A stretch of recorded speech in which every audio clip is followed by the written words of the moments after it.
জীবনে ওই ছেলেগুলোই বেশি কাঁদে যারা 10 জনকে নয়, একজনকে মনে প্রাণে ভালোবাসে।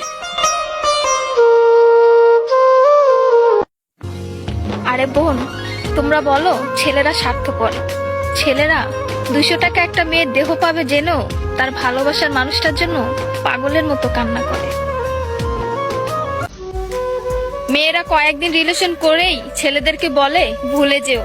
আরে বোন, ভুলে যাওয়া যদি এতই সহজ হতো তাহলে কি রাস্তাঘাটে এত পাগল পড়ে থাকতো?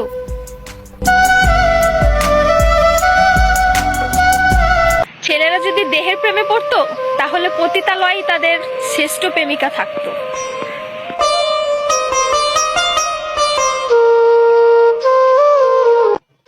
যে ছেলে তোমাকে জান, কলিজা, পাগলি বলে ডাকে, ভেবে নিও সে ছেলে তোমাকে শুধু গার্লফ্রেন্ড না, তার জীবন ভাবে। ছেলেদেরকে বলছি, মেয়েদেরকে অতি তাড়াতাড়ি বিশ্বাস করো না, কারণ ওরা কাঁদতে কাঁদতেও মিথ্যা কথা বলতে পারে।